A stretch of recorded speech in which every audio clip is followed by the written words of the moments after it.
तो आज का हमारा जो टॉपिक है सॉलिड स्टेट के अंदर, उसको स्टार्ट करते हैं हम लोग। और टॉपिक का नाम क्या है? Radius ratio. Previous video lecture में आपको ऑक्टाहेड्रल वॉइड, टेट्राहेड्रल वॉइड सबके बारे में डिटेल हमने बता दिया है।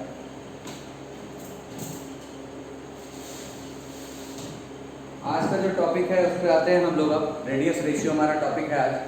तो सबसे पहले तो आपको एक दो पॉइंट बता रहा हूँ, आप ऐसे भी बुक से इसको थोड़ा पढ़ सकते हैं कि रेडियस रेशियो की ज़रूरत क्यों पड़ी, रेडियस रेशियो क्या होता है, इसके बारे में थोड़ा बड़ा आपके साथ डिस्कशन कर लेते हैं। उसको आप यहाँ देख लीजिए। और जैसे पहला पॉइंट मैं लिखना चाहता हूँ कि ये बेसिकली किसके लिए यूज होता है? आयनिक कंपाउंड्स के लिए। किसके लिए? आयनिक कंपाउंड्स में ये यूज किया जाता है, जैसे NaCl, KCl, etc। जो भी आयनिक कंपाउंड्स हैं उनकी जो पैकिंग होती है वहां पे इसका यूज किया जाएगा रेडियस रेशियो का। तो आप ऐसे समझिए कि रेडियस रेशियो होता क्या है। रेडियस रेशियो, जिसको कि शॉर्ट में हम ऐसा RR लिख देते हैं, RR मतलब ये कैपिटल रेडियस रेशियो बनने वाला है रेडियस का। किसका किसका रेशियो बनने वाला है? तो यहाँ वॉइड लिख रहे हैं और यहाँ पर हम लिख रहे हैं नीचे स्फीयर। मतलब वॉइड का रेडियस कहाँ रखना है? ऊपर, और स्फीयर जो पैकिंग बना रहा है उसका रेडियस कहाँ रखना है? नीचे। तो डेफिनेटली एक रेशियो बन गया। किसका रेशियो बन गया? रेडियस का। और मोस्ट प्रोबेबली आप ऐसा लिखा हुआ देखेंगे, radius of cation by radius of anion, जिसको कि आप काफी time small r by capital R से भी डिनोट होता हुआ देख सकते हैं। तो रेडियस रेशियो बेसिकली रेशियो है। किसका रेशियो है? रेडियस का। किसके रेडियस का? Radius of the void to the radius of the sphere which makes packing. और ये कहाँ पर यूज होता है? आयनिक कंपाउंड्स में। इसलिए आप यहाँ देख रहे होंगे, यहाँ मैंने कैटायन या एनायन लिखा है ना। एक दो पॉइंट्स और भी हैं, जैसे ये कह सकते हैं कि रेडियस ऑफ एनायन जो होता है ये बड़ा होता है किससे? रेडियस ऑफ कैटायन से। तो क्या आपको पता है ना कि अगर कोई इलेक्ट्रॉन गेन करता है तो एनायन बनता है। इलेक्ट्रॉन गेन करने के कारण इलेक्ट्रॉन्स के बीच में रिपल्सन होगा तो साइज बड़ा होगा। और अगर कोई इलेक्ट्रॉन लूज करता है तो वहां पर प्रोटॉन तो उतना ही है लेकिन इलेक्ट्रॉन कम हो गया, इसलिए अट्रैक्शन बढ़ गया, और अट्रैक्शन बढ़ गया तो साइज छोटा हो गया। तो यहाँ पर ये पॉइंट आपको याद रखना है। फोर्थ एक पॉइंट हमारे पास है कि अगर यहाँ से आप समझिए कि अगर कैटायन का वैल्यू इंक्रीज करेगा, मतलब कैटायन का रेडियस इंक्रीज करेगा, जब कैटायन का रेडियस इंक्रीज करेगा तो हम कह सकते हैं कि रेडियस रेशियो भी क्या करेगा? इंक्रीज करेगा। आप ऐसा मानो कि कैटायन का साइज बड़ा हो गया, मतलब ऊपर वाली वैल्यू बढ़ गई। सपोज नीचे 2 है और ऊपर पहले 1 था, अब ऊपर भी 2 हो गया। तो अगर ऊपर की वैल्यू बढ़ गई तो ओवरऑल वैल्यू में भी इंक्रीमेंट आया। तो हम ये कह सकते हैं कि रेडियस रेशियो भी इंक्रीज कर जाएगा। फिर एक और पॉइंट है बहुत ही बढ़िया सा, इसको भी आप याद रखिए कि अगर रेडियस रेशियो इंक्रीज करता है तो इससे आयनिक कंपाउंड की जो स्टेबिलिटी है वो भी क्या करती है? इंक्रीज करती है। ये बहुत ही इंपॉर्टेंट है और ये भी बहुत ही इंपॉर्टेंट पॉइंट है। ऑब्जेक्टिव में आ सकता है आपके पास, तो ऑब्जेक्टिव में ऐसे क्वेश्चंस आ सकते हैं, आप उसको ध्यान में रखें। और भी एक दो पॉइंट है वो भी बता देते हैं। जैसे कि आप ये कह सकते हैं ना, देखिए पॉइंट नंबर 6 कह देते हैं कि अगर रेडियस रेशियो ज्यादा हो या फिर रेडियस ऑफ कैटायन ज्यादा हो तो फिर कोऑर्डिनेशन नंबर भी क्या होता है? कोऑर्डिनेशन नंबर भी क्या होता है? हाई होता है। कैसे? समझिए इसको। जैसे मान लीजिए कि एक छोटा सा कैटायन है, तो इसके इस तरफ मैंने एक एनायन लगा दिया, इस तरफ भी मैंने एक एनायन लगा दिया, ठीक है। स्टेबिलिटी ज्यादा रखना है तो स्टेबिलिटी ज्यादा रखने के लिए क्या करना पड़ेगा? आप उन बातों पे भी ध्यान दें कि आयनिक कंपाउंड्स की स्टेबिलिटी कैसे कैसे हो सकती है।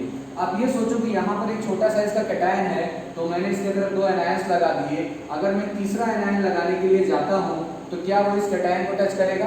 नहीं ना। तो स्टेबिलिटी होने के लिए, कंपाउंड के स्ट्रॉन्ग होने के लिए भी जरूरी है कि कैटायन को एनायन जरूर टच करे। ऐसा नहीं कि एनायन ने सिर्फ एनायन को टच कर लिया था तो रिपल्सन हो जाएगा, लेस स्टेबल। इसलिए कैटायन को भी एनायन जरूर टच करे। यही अगर ऐसा हो जाए, मान लीजिए कि कैटायन की साइज बड़ी हो जाए, तो आप यहाँ भी लगा सकते हैं एनायन, यहाँ भी लगा सकते हैं, यहाँ भी लगा सकते हैं, यहाँ भी लगा सकते हैं। तो आप देखो जैसे कैटायन का साइज बड़ा हुआ तो कोऑर्डिनेशन नंबर भी क्या हो गया? बड़ा हो गया। क्योंकि आप वॉइड के साथ कितने जुड़े हुए हैं, कितनी चीजें जुड़ी हुई हैं? 4। तो इसका मतलब कोऑर्डिनेशन नंबर कितना हो जाएगा? 4। तो कैटायन का साइज जितना ज्यादा बड़ा होगा उतना ही बड़ा क्या होगा? Coordination number. तो ये कुछ ऑब्जेक्टिव पॉइंट्स हैं जिनको आप याद रख सकते हैं। एक दो चीजें और भी हैं, इसके बारे में भी आपको बताते हैं। चलिए पहले आप इसका स्क्रीनशॉट ले लीजिए, ठीक है। आएंगे इन सब के बारे में डिस्कशन करेंगे, जो इंपॉर्टेंट चीज है उस पर भी। इससे पहले सोच रहे हैं आपको बता दें कि कैटायन रेडियस रेशियो क्या होता है और कैसे इसमें कैटायन एनायन के रेडियस का इन्वॉल्वमेंट है। अब आयनिक कंपाउंड्स की अगर हम बात करें आपके सामने, आयनिक कंपाउंड्स, तो जो आयनिक कंपाउंड्स होते हैं उनके स्टेबल होने के लिए क्या क्या पॉइंट्स डिसाइड किए गए हैं। जैसे कि आप देखिए कि पहला तो जितना भी कैटायन होगा मस्ट टच विथ एनायन, और इन दोनों को कैसा माना गया है, स्फेरिकल। कैसा लिया जाएगा, स्फेरिकल। स्फेरिकल लेना है और एक दूसरे के टच में जरूर होने चाहिए, तभी तो अट्रैक्शन होगा ना, और तभी तो एनर्जी कम होगी और स्टेबिलिटी बढ़ जाएगी। सेकेंड पॉइंट ये हो सकता है, ये लिख सकते हैं कि anion do not touch the other anion. Stability ज्यादा तब होगी जब एक एनायन दूसरे एनायन को टच ना करे। तो अगर कैटायन का साइज बड़ा होगा तो फिर एनायन भी टच नहीं करेगा, तो स्टेबिलिटी ज्यादा होगी। ऐसे भी आप समझ रहे हैं ना कि कैटायन का साइज अगर बड़ा होगा, वॉइड का साइज अगर बड़ा होगा, रेडियस ऑफ कैटायन जितना ज्यादा बड़ा होगा, रेडियस रेशियो भी उतना ही ज्यादा होगा और स्टेबिलिटी भी मॉलिक्यूल की उतनी ही ज्यादा होगी। और तीसरा पॉइंट भी एक बोल सकते हैं हम यहाँ पे कि एनायन टच ना करे दूसरे एनायन को। अच्छा, maximum number of cation is surrounded surround by anion and vice versa। इसका क्या मतलब है कि जब एक कैटायन को ज्यादा से ज्यादा एनायंस इकट्ठे घेर के रखेंगे चारों तरफ से, तो फिर स्टेबिलिटी ज्यादा होगी। कैसे कि आप समझिए कि अगर कैटायन एनायन से अट्रैक्ट रहेगा तो पोटेंशियल एनर्जी डाउन होगी, है ना। और आपको पता है ना कि अगर एनर्जी कम होगा तो स्टेबिलिटी ज्यादा होगा। इसलिए ये जरूरी है कि एक कैटायन को ज्यादा से ज्यादा एनायन घेर के रखें, या वाइस वर्सा का मतलब है कि कैटायन को ज्यादा ज्यादा कैटायन घेर के रखें तो स्टेबिलिटी ज्यादा होगी। ये कुछ पॉइंट्स हैं जिनको आपको याद रखना है कि हाँ ये पॉइंट्स बताए गए हैं रेडियस रेशियो के बारे में। और इसके पहले मैंने आपको बता दिया कि रेडियस रेशियो बेसिकली क्या चीज़ है, ठीक है। अब मैं आपको बताऊंगा बारी बारी से किस किस टाइप के वॉइड है और उनका रेडियस रेशियो कितना है। पहले आप इसको नोट कर लें, स्क्रीनशॉट ले लें, ठीक।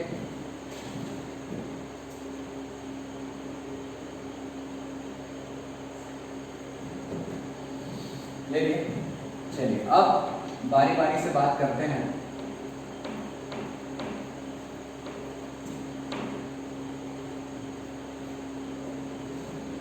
सबसे पहले बात करेंगे, जैसे मान लीजिए एक हम नाम यहाँ पे ले रहे हैं लीनियर वॉइड। जब कैटायन का साइज मान लीजिए बहुत छोटा है, कैटायन का साइज बहुत ही छोटा है, एक पार्टिकल हमने इधर लगा दिया नेगेटिव चार्ज, एक पार्टिकल इधर लगा दिया नेगेटिव चार्ज, तो इसको हम कैसा बोलेंगे, लीनियर वॉइड। तो क्या आप जब सेंटर्स को मिलाएंगे तो क्या बनेगा, लीनियर बनेगा लाइन। इसलिए मैं इसको क्या कह रहा हूँ, लीनियर वॉइड। यहाँ जो वॉइड होता है इसका जो साइज है it is less than 0.155। Values अभी आपको एक दो निकाल के भी दिखाएंगे, है ना, आप देखते जाइए। अभी सेकेंड पॉइंट हम लोगों के पास कौन सा वॉइड था, ट्राइगोनल वॉइड। ट्राइगोनल वॉइड होगा तो डेफिनेटली ये वॉइड तीन लोगों के मिलने से बनेगा। अब देखिए यहाँ पे मैं डार्क शेड कर दे रहा हूँ जो वॉइड है, मैंने इसको डार्क शेड कर दिया। इसकी जो साइज है या मैं कह सकता हूँ रेडियस रेशियो है, ये 0.155 से आगे होनी चाहिए या उतना भी हो सकता है, और इट इज लेस देन 0.225। ठीक है, ऑब्जेक्टिव यहाँ से पूछा जा सकता है कि रेडियस रेशियो ट्राइगोनल वॉइड का कितना हो सकता है। अभी मैं आपको निकाल के भी दिखा दूंगा। इसके बाद आपके पास टेट्राहेड्रल वॉइड, अगर उसके रेडियस रेशियो की बात करें तो आपको पता है कि ये कैसे बनता है, जब चार स्पेयर्स मिलते हैं। चलिए आज आपको ऐसा बना के दिखाते हैं कि मान लीजिए ये पीछे वाला लेयर है और इस पीछे वाले लेयर के सामने ये एक स्पेयर, ये दूसरा स्फीयर और ये तीसरा स्फीयर।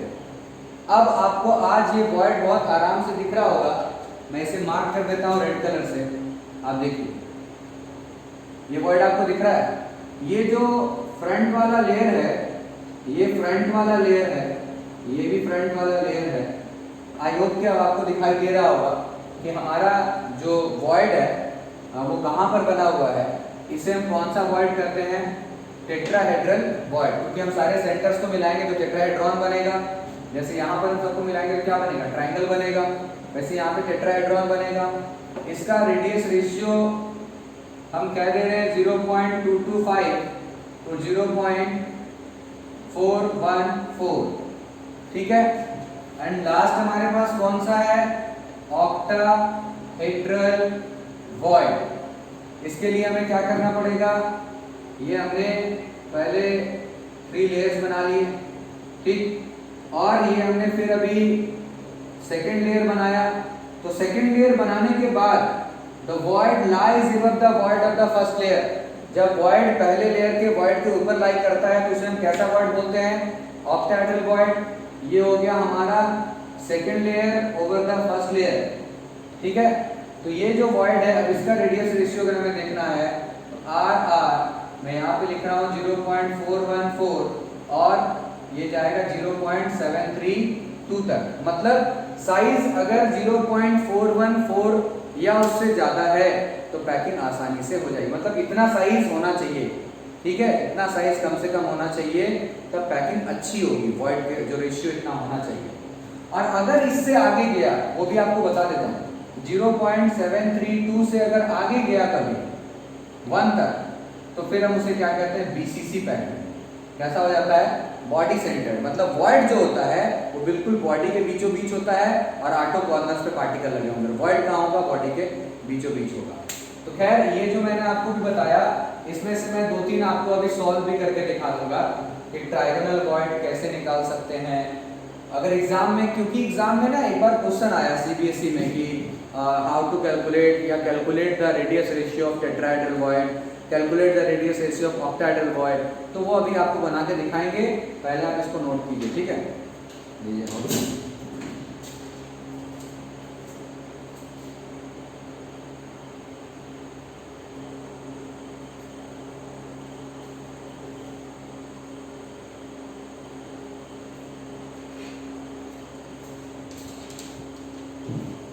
चलिए आपने नोट कर लिया होगा। अभी हम लोग आ जाते हैं, अब कैसे हम लोग ट्राइगोनल वॉइड के बारे में पहले बात करते हैं। देखिए ट्राइगोनल वॉइड कैसे बनता है।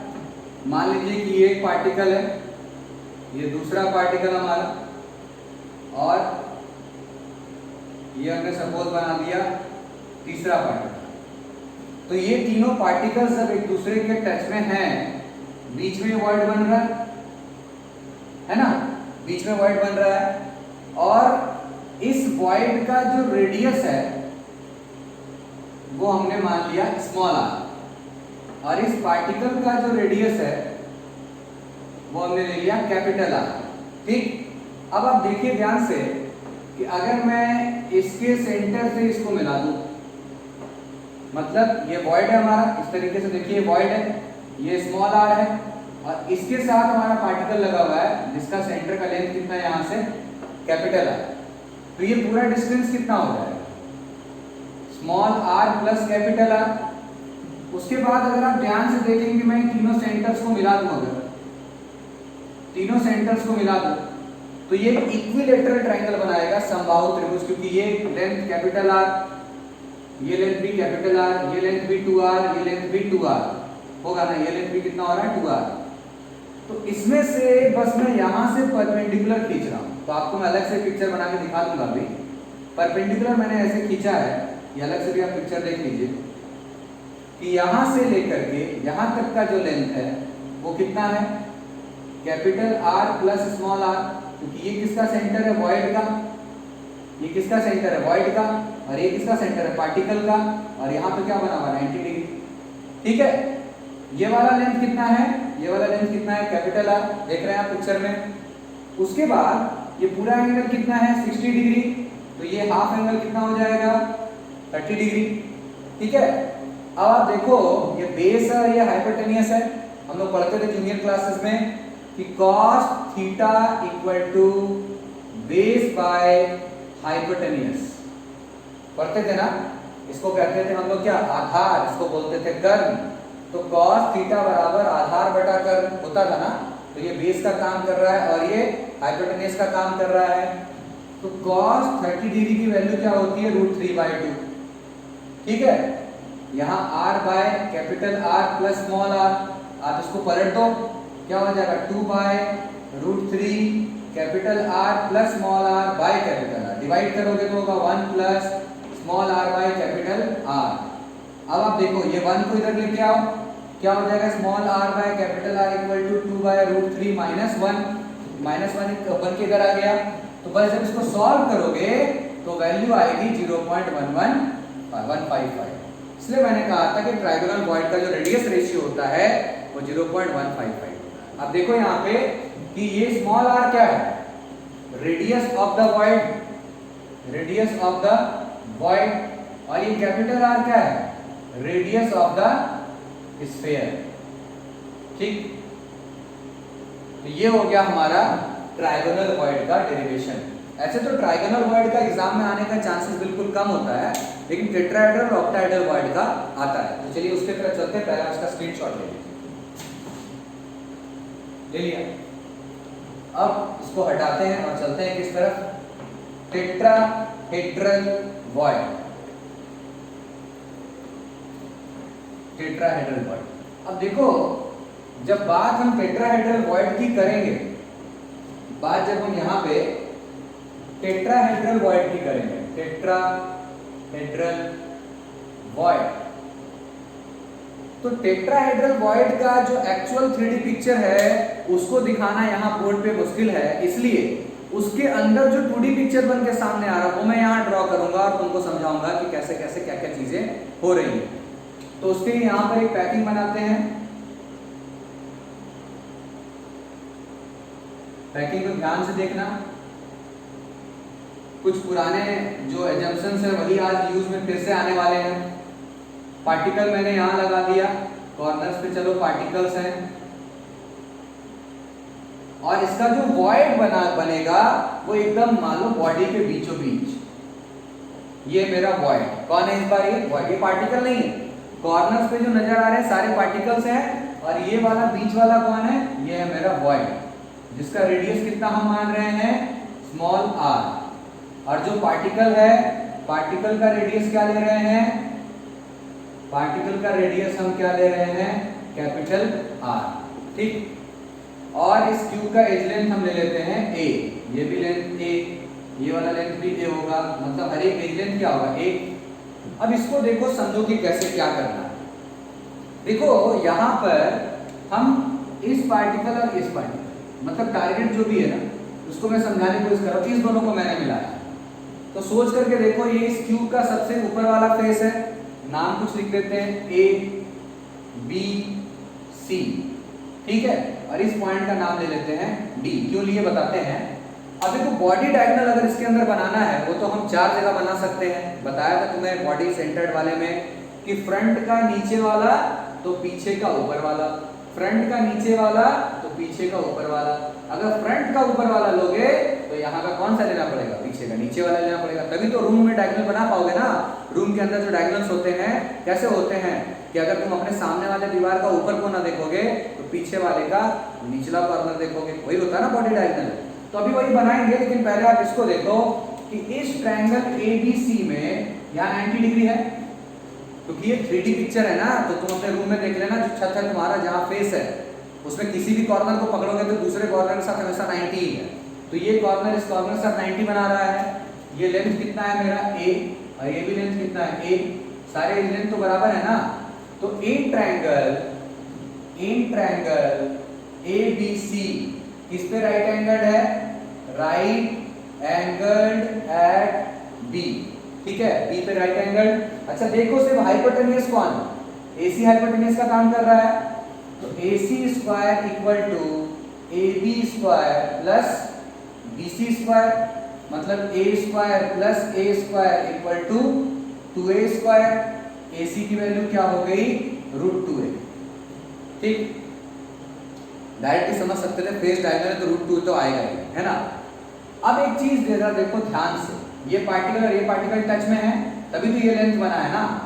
तो ये मेरा पार्टिकल और ये भी मेरा पार्टिकल, यहाँ पर पॉइंट ए और यहाँ पर पॉइंट सी, ये कैपिटल आर ये भी कैपिटल आर, कितना हो गया टोटल 2r। यहाँ क्या लिख दिया 2r इक्वल टू √2a। तो अब देखो यहाँ पर ये इसको कैंसिल करेगा, यहाँ क्या लगेगा रूट, तो r की वैल्यू क्या हो जाएगी a/√2। इसको बनाकर रख लो इक्वेशन 1। यहाँ तक कोई दिक्कत है? अभी तक मैंने सिर्फ फेस का काम किया है। अब मैं बॉडी डायग्राम बनाने वाला हूँ कि ये जो पार्टिकल है, ये पार्टिकल जो है इस पार्टिकल के साथ टच में है और बीच में कौन है, वॉइड। मैंने क्या कहा कि 3D नहीं 2D में इसका प्रेजेंटेशन दिखा रहा हूँ। 2D में ऐसा ही प्रेजेंटेशन दिखेगा कि ये डायगोनली टच होता हुआ नजर आएगा, वॉइड डायगोनल एलिमेंट्स के साथ टच में नजर आएगा। मतलब ऐसा है कि इसके साथ टच में आएगा ये वाला आएगा। अभी मैं बना के दिखा रहा हूँ कि ये इस तरीके से, ये देखो टच में नजर आ रहा। तो एक ये है, ये भी नजर आ रहा होगा पार्टिकल तुम्हें, ये भी पार्टिकल है, लेकिन ये कौन है, वॉइड। ये कौन है, वॉइड, जिसका रेडियस हमने कितना लिया है, स्मॉल r। सोचो ये पूरा लेंथ क्या होगा, जैसे इस पहले पार्टिकल को बनाते हैं। ये पार्टिकल मेरा पॉइंट P, ये मेरा वॉइड,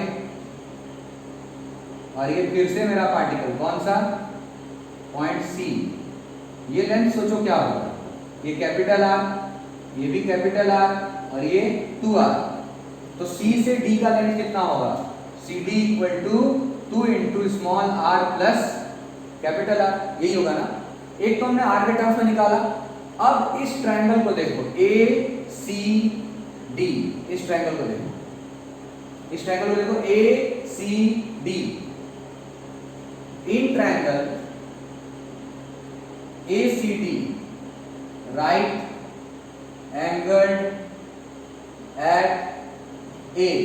तो अपने रूम में चेक कर लेना, मैं रूम में चेक कर लेना कि ये यहां पर राइट एंगल बन रहा है, राइट एंगल यहां बन रहा है। ये हाइपोटेनियस है मेरा, ये वाला कौन है, हाइपोटेनियस। तो अगर ये हाइपोटेनियस है ये वाला, तो फिर क्या होगा, CD square is equal to AD square plus AC square. अपने रूम में भी चेक करना है एक बार, इस पिक्चर को इमेजिन करने की कोशिश करना कि तुमने रूम के एक अपर कॉर्नर को दूसरे नीचे वाले कॉर्नर से मिलाया। ठीक है, देखो अपर कॉर्नर है यहाँ पर और यहाँ लोअर कॉर्नर है। मैंने सामने वाला मेरा लोअर कॉर्नर और मेरे पीछे वाला अपर कॉर्नर जब मैंने मिलाया, तो ये राइट एंगल कहाँ पर है, और फेस में डायगोनल बना के देखना अपने छत में, फेस में डायगोनल, तो राइट एंगल कहाँ पे होगा। खैर इतना दिमाग लगाने की जरूरत नहीं है, बस इतना समझो जैसे राइट एंगल ट्रायंगल बना तो ये हाइपोटेनियस का काम कर रहा है, और हाइपोटेनियस का स्क्वायर इक्वल टू क्या होता है, base square plus height square. तो हमने लिख दिया AD square plus AC square.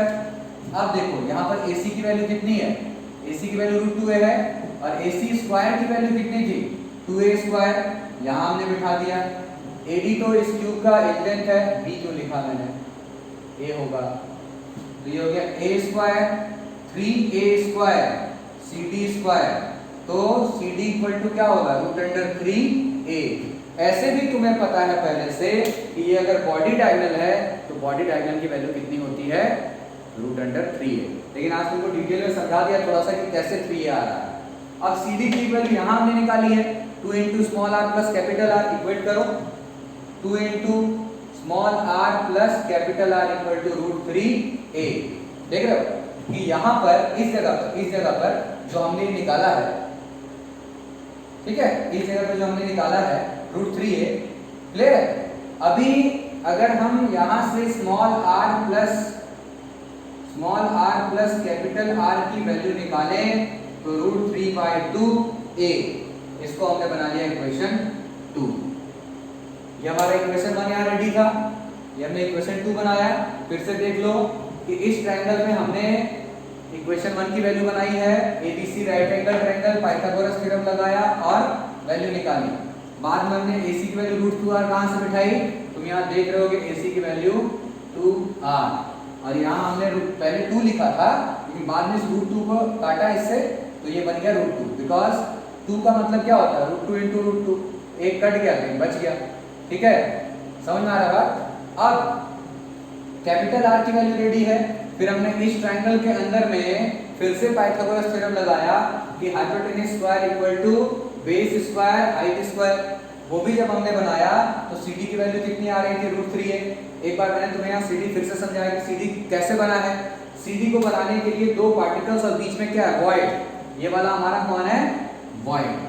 Void है ना, अगर ये वॉइड है तो इस वॉइड का रेडियस भी ऐड होगा 2 × small r plus capital R। Equate करके हमने small r plus capital R की वैल्यू निकाली। अब करो पहले की तरह कि 2 डिवाइडेड बाय 1। चलो यहाँ बनाते हैं, देखो 2 divided by 1 small r plus capital R by capital R। तो ये वाली वैल्यू ऊपर रखो, √3/2a बाय, फिर क्या होगा, ये होगा ना a/√2, a/√2। ये a और a कैंसिल, ये 2 से काटोगे तो √2। यहाँ आ रहा है small r by capital R plus 1 और यहाँ √3/√2। अब small r by capital R निकलेगा कि नहीं, ये 1 को उधर लेके जाएंगे, क्या हो जाएगा, small r by capital R equal to √3/√2 minus 1। Solve करोगे तो वैल्यू 0.225। बस यही है, यही है हमारा radius ratio of tetrahedral void. क्योंकि स्मॉल r जो ऊपर है वो कौन सा है, स्मॉल r वॉइड का रेडियस है और कैपिटल R स्फीयर का रेडियस है। तो आई होप कि तुम्हें चीजें समझ में आ गई होंगी। 2-3 बार देखो वीडियो को कि कैसे हमने पाइथागोरस थ्योरम पहले इसमें लगाया और उसके बाद हमने पाइथागोरस थ्योरम इसके अंदर लगाया।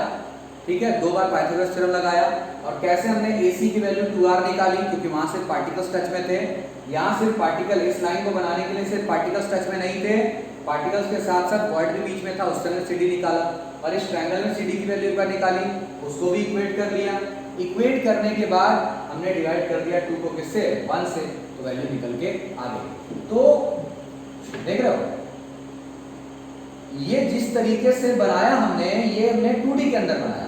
ठीक, अब हम इसी को अब हम नेक्स्ट टॉपिक पे डिस्कस करेंगे। लास्ट होगा हमारा ऑक्टाहेड्रल वॉइड। ठीक है, तो ऑक्टाहेड्रल वॉइड का रेडियस रेशियो भी निकालते हैं। इसको जल्दी से स्क्रीनशॉट ले लो और नोट कर लो। ठीक है, जल्दी लो।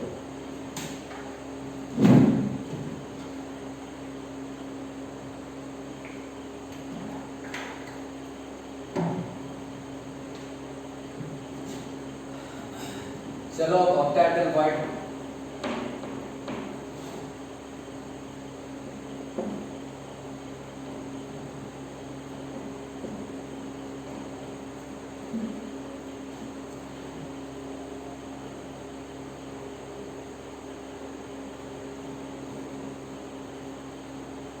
ऑक्टाहेड्रल वॉइड का बना लेते हैं। उसके बाद एक छोटा सा न्यूमेरिकल है इस पर, वो भी देख लेंगे, जो कि एक बार एग्जाम में आया भी है, CBSE के एग्जाम में आया है। चलो, टॉपिक क्या है, ऑक्टाहेड्रल। ऑक्टाहेड्रल वॉइड का क्या निकालना है, रेडियस रेशियो। क्या लिखते, क्या RR ऑफ ये पार्टिकल, इसका भी 2D प्रेजेंटेशन बनाना है। ठीक है, 2D में कैसा दिख रहा है पार्टिकल, ये second particle, third particle, fourth particle, और यहां बीच में आ गया void, centre centre centre centre, centres को मिला दो। फिर से एक बार, रेडियस ऑफ वॉइड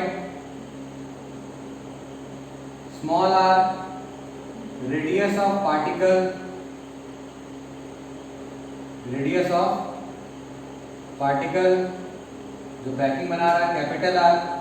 देखो ये सेंटर है इस वॉइड का, अगर हम इसको पूरा मिला दें ऐसा, नाम रख दो ABC, ये 90 डिग्री है, तो तुम यहां से समझ रहे होगे कि AB की वैल्यू आ रही है 2r। ठीक है, एज लेंथ क्या लिया हमने, फिर से A ले लिया, तो ये AB की लेंथ एक तरफ है A, तो हम यहाँ लिखेंगे A इक्वल टू 2r, तो R इक्वल टू क्या आ रहा है, A/2, बना लो इक्वेशन 1। ठीक, अब इस ट्रायंगल में आ जाओ ABC में, in triangle ABC AB square plus BC square equal to AC square. A square A C की वैल्यू क्या होगी रूट अंडर 2a, फिर पहले की तरह ए स्क्वायर 2a स्क्वायर, तो अगर रूट चढ़ाएंगे तो क्या हो जाएगा रूट 2a, लिख देते हैं लोग रूट अंडर 2a। फिर देखो एसी कैसे बना, पार्टिकल वॉइड पार्टिकल, ये 2r, ये कैपिटल R, ये भी कैपिटल R, A से C तक का length 2 into capital R plus small r root 2a, cancel करो यहाँ क्या लगेगा root capital R plus small r equal to a by root 2, equation 2। फिर वही करो 2 को डिवाइड कर दो किससे 1 से, from 2 by 1 capital R plus small r by capital R is equal to a by root 2, और यहाँ नीचे क्या आएगा a बाय 2, ये a और a कैंसिल, यहाँ पे रूट 2 हो गया, मतलब ये रूट 2 कहाँ चला जाएगा ऊपर, ठीक है। यहाँ पर क्या हो जा रहा है 1 plus small r by capital R equal to root 2, अब small r by capital R equal to root 2 minus 1, root 2 की वैल्यू कितनी 1.414 माइनस 1, तो आ गया रिजल्ट 0.414, ये हो गया हमारा radius ratio of octahedral void. तो ये बहुत ही आसान टॉपिक है, छोटा सा डेरिवेशन है। अगर एग्जाम में आता है कि calculate radius ratio of octahedral void, तो आप ये बनाओ, टेट्राहेड्रल वॉइड तो इसके पहले बताया, ट्रायंगल बोला तो इसके पहले वाला बताया, और अगर इस टॉपिक से कुछ ऑब्जेक्टिव आ सकता है तो वो भी तुम्हें मैंने बता दिया। अब हम लोग इसका एक छोटा सा न्यूमेरिकल करेंगे, पहले इसको तुम नोट करो, उसके बाद हम लोग उस न्यूमेरिकल को भी करते हैं, ओके।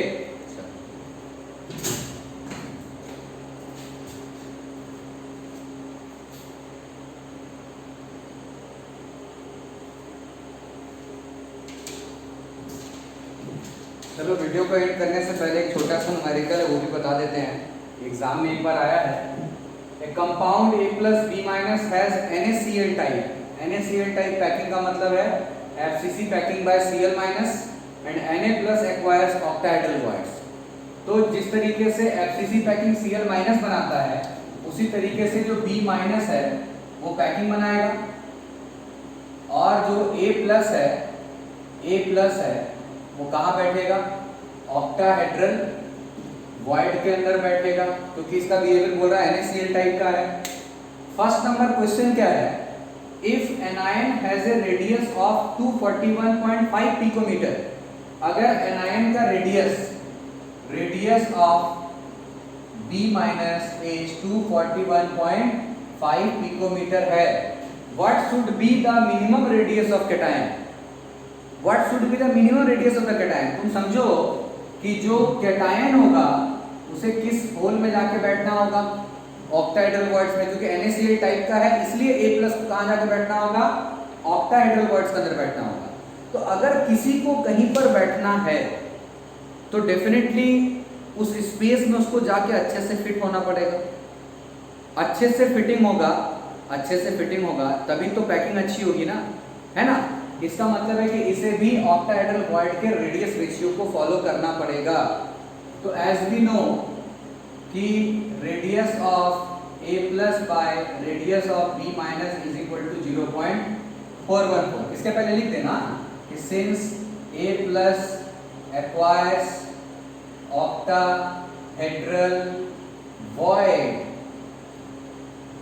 तो रेडियस रेशियो कौन सा फॉलो होगा ऑक्टाहेड्रल वाला, तभी तो बेटर फिटिंग होगी। अब यहां पर से हमसे पूछा गया कि what should be the minimum radius of the cation, तो रेशियो ऐसा होता है दोनों का, A+ और B- का रेशियो इतना होता है। अभी आपको बताया था A+ का रेडियस हमें निकालना है, B- का रेडियस हमें पता है, तो हम क्या करेंगे यहाँ वैल्यू बिठा देंगे और रेडियस ऑफ A+ निकालेंगे 241.5 इंटू 0.414 पिकोमीटर, मल्टीप्लाई करोगे 99.98 पिकोमीटर, यही हमारा क्या होगा आंसर। मतलब रेडियस ऑफ कैटायन जो होगा वो कम से कम कितना होना चाहिए 99.98 पिकोमीटर, तभी वो वॉइड में अच्छे तरीके से फिट हो पाएगा, ठीक है। मतलब अगर किसी को कहीं बैठना है तो अच्छी फिटिंग के लिए कितना रेडियस होना चाहिए, यही यहाँ पता करने कहा गया। तो एनायन का साइज जितना ज्यादा बड़ा होगा या छोटा होगा उसी हिसाब से होल का साइज भी बनेगा। तो इसलिए हमने एनायन का साइज यूज करके होल का साइज निकाल लिया। होल माने ऑक्टाहेड्रल होल का, और ऑक्टाहेड्रल होल में कौन जाके बैठेगा A+। तो जो ऑक्टाहेड्रल होल का साइज होगा वही साइज किसका हो जाएगा, A+ का भी हो जाएगा, क्योंकि उसी को वहां बैठना है। तो ये फर्स्ट नंबर आपको समझ में आ गया होगा। सेकंड नंबर पे आते हैं, can a cation B+ having a radius 50 picometer, B+ नहीं यहां पर A+ C+ कर देना, नया ले लेते हैं, चलो C+ ले लेते हैं। Can a cation C+ having a radius of 50 picometer be fitted into the tetrahedral void of the crystal। तो A+ B- में B- तो पैकिंग बना रहा है, A+ ऑक्टाहेड्रल बैठ रहा है। अब ये पूछ रहा है कि अगर कोई कैटायन आपको C+ दे जिसकी साइज 50 पिकोमीटर हो तो क्या वो टेट्राहेड्रल होल में जाके बैठ सकता है? इसके लिए हमें ये पता करना पड़ेगा कि अभी इस क्रिस्टल के अंदर टेट्राहेड्रल होल का साइज कितना है। अगर टेट्राहेड्रल होल का साइज 50 या 50 से बड़ा हुआ तब तो वो वहां बैठ पाएगा, अगर 50 से छोटा हुआ तब वो वहां नहीं बैठ पाएगा, क्योंकि बैठने के लिए कम से कम साइज हमारे जितनी तो होनी चाहिए ना, तभी तो हम आराम से वहां बैठ पाएंगे। अगर होल का साइज छोटा है और यहाँ पर कैटायन का साइज बड़ा हो गया तो फिर वहां नहीं बैठ पाएगा, और अगर होल का साइज 50 या 50 से बड़ा है टेट्राहेड्रल होल का तो कैटायन वहां पर बैठ पाएगा। इसके लिए बहुत आसान है, we have to find the radius of the tetrahedral void। as we know the radius of tetrahedral void by sphere is equal to 0.225, ये हमें पता है। तो यहां से आपको स्फीयर का साइज मिल गया B- का, तो radius of void tetrahedral void by radius of B- is equal to 0.225।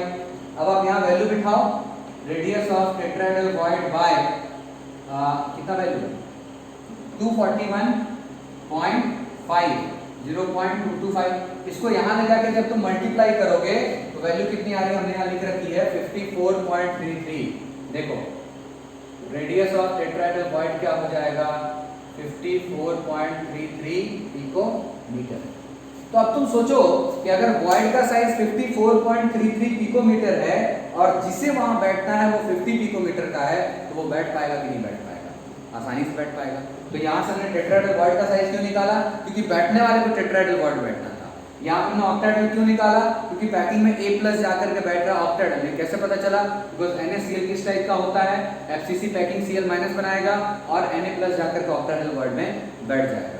तो बहुत सिंपल था आज का topic radius ratio. I hope कि तुम लोगों को समझ में आ गया होगा। वीडियो को 2-3 बार देखो, उसको रिवाइज करो, लिख के प्रैक्टिस करो। ओके, अगले वीडियो लेक्चर मिलेंगे नए टॉपिक के साथ। Thank you.